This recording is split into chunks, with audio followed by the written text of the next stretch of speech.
Hello guys, welcome to Robotic Electronics, a YouTube channel. Today we are going to discuss about an important and the most useful project, that is a project with LDR sensor, commonly known as photoresistor. But what is the use of this photoresistor?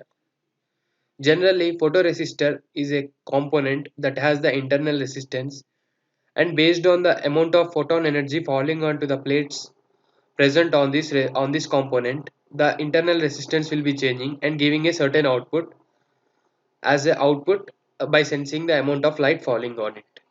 So we shall look on to making of this project. It is a very simple homemade project and can be used for various applications. So here is our most important components for our projects. This is the Arduino Uno board. If you have seen my previous videos, and it is very important and most used board for making the simpler and the technical projects. So this is the important board you need required, and this is the breadboard that is commonly used to make the wiring connections, and this is the photoresistor or the LDR sensor. So this resistor we sorry this component can be used as a main part in our project, and this is the LED to indicate the brightness or to show the light, and this is the resistor with the 200 ohms resistance to support the excess current flowing onto these components and make them suitable for this project. And this is another resistor that we are using for this LED. So coming on to this project, now we need to look on to the wiring diagrams. Let us make the wiring diagrams for these components. So initially we shall make a wiring diagram from this resistor to the ground. This resistor is connected to this LDR sensor. So this LDR sensor, one of the terminal is connected to the ground. Similarly, another terminal of this LED is connected to the ground. And now the input to this Arduino board from the LDR sensor is given through the A0 pin. So it is this wire is connected. Now the 5 volts applied to this circuit is given from the Arduino board. So the 5 volt is connected to one terminal of this LDR sensor. Now the the output pin, that is the control from the Arduino as a output, can be given to this LED through this digital pin 11. It is connected to one of the terminal of this LED, and finally the ground is connected to this ground. So entire ground connection is short with this to this sector of this breadboard. With this, the complete wiring diagrams of this project is completely done. So this is the basic wiring diagram that you must be aware to know. So before moving on to the code and other sensing of the working of the project, you need to check those wiring diagrams twice to ensure that our project runs successfully.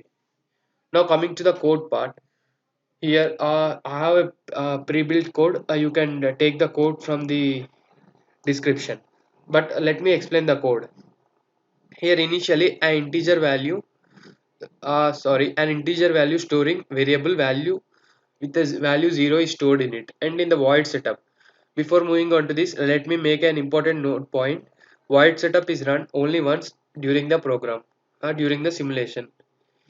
So in this we write the serial begin with baud rate of 9600, use it for serial communication between the board and the serial monitor in this project, and pin mode 11 as output and pin mode A0 as analog input to the board.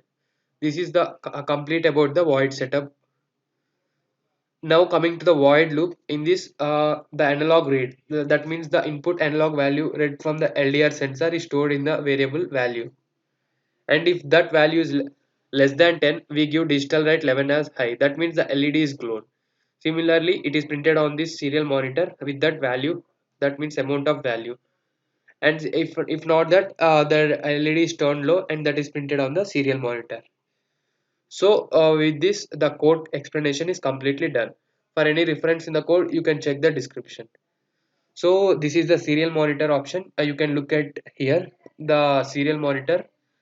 Now we shall try to run this code and check out the output. So you can see the output even on the serial monitor also. So let us start the simulation. So with the start of the simulation, uh, the LED, that means the LED is turned on. When this is set to, that means the resistance or the amount of photonic energy falling on this component is varied, then the LED is turned off. Here we are controlling the amount of photonic energy or the light falling onto this component manually, because since it is a simulation we cannot bring some sort of energy, that's it. So we are controlling it manually. That means when there is no photon energy or it is dark, that the LED is glowing. Similarly, when there is high sunlight or good photonic energy, the LED is turned off. So the projects, you can make some good projects with this kind of circuits or simulations.